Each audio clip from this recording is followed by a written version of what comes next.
The princess who waited for the last star. Long ago, in a kingdom between two mountains, the sky was full of stars. Every night, the people looked up. They counted the stars. They named them. They told stories about them. There were 1,000 stars above the kingdom of Eldara. But every year, one star disappeared. Nobody knew why. Nobody could stop it. The star simply went dark, one quiet night, without any sound. And there was an old story, older than the castle, older than the mountains, that said this: when the last star dies, the kingdom dies with it. Most people did not believe the story, but Princess Mira believed it, because she had counted. She had always counted, and this year, there was only one star left. Mira was not like the other princesses in the old stories. She did not wait in towers. She did not comb her hair for hours. She did not dream of princes on white horses. She watched the sky. Every night, she climbed to the top of the castle alone and sat there until morning. She had a small notebook. She drew maps of the stars. She wrote their names. She wrote the date when each one disappeared. Her father, the king, worried about her. "Mira," he said one evening, "come to the dinner table. Come and dance. Come and laugh. Stop looking at the sky." "I cannot," she said. "Not yet. There is still one star left. If it goes dark, everything ends." The king was quiet for a moment. Then he put his hand on her shoulder.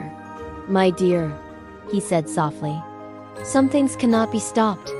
Mira looked at her father. Her eyes were steady and calm. "Maybe," she said, "but I have not tried yet."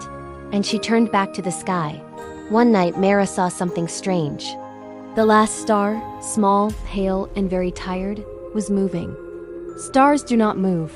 Everyone knows this. But this one was moving, slowly, toward the dark forest at the edge of the kingdom. Mira did not think. She ran, down the castle steps, through the empty streets, into the forest. The forest at night was dark and full of sound. Wind in the trees, water somewhere far away. The soft steps of animals she could not see. But Mira kept walking, because above her, between the branches, she could still see the star, moving, waiting. Then she stopped. There was a boy sitting at the foot of a great old tree. He was young, maybe her age. He wore simple clothes and had no shoes.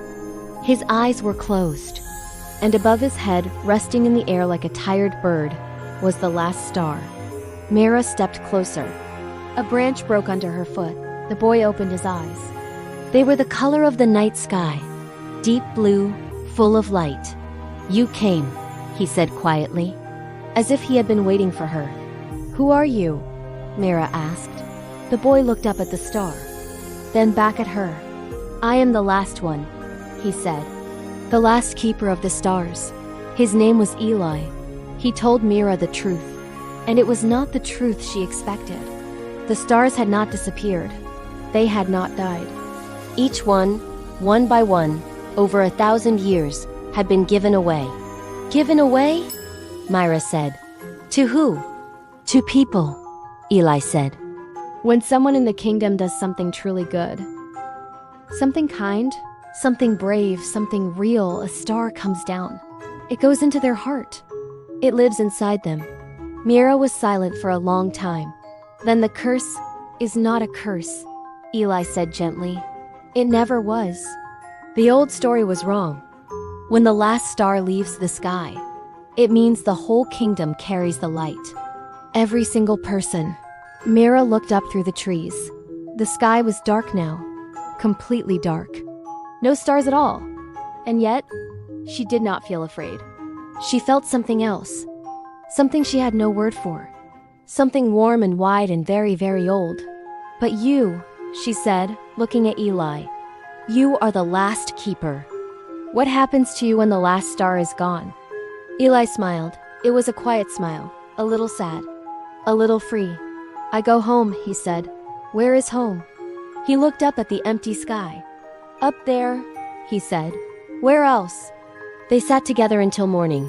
Mira did not go back to the castle. She did not want to leave. Not yet. She asked Eli about the stars. All of them. He knew everyone. He told her their names, their stories, who they had gone to. A farmer who fed strangers in winter. A child who told the truth when it was hard. An old man who forgave someone who hurt him. Mira listened to every word. And as the sky began to grow light, pale pink, then gold, then blue, Eli stood up. The last star floated down from the air above his head.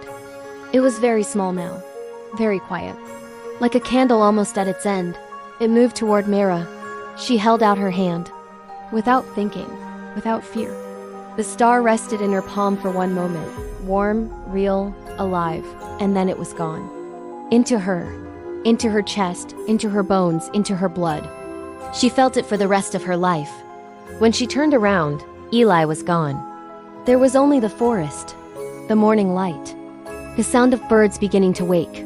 Mira stood alone. She looked at the sky, now full of pale morning blue. No stars, not one. She smiled.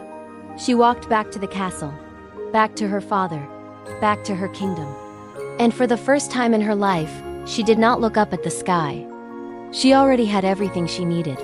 It was inside her. Follow for a new English story.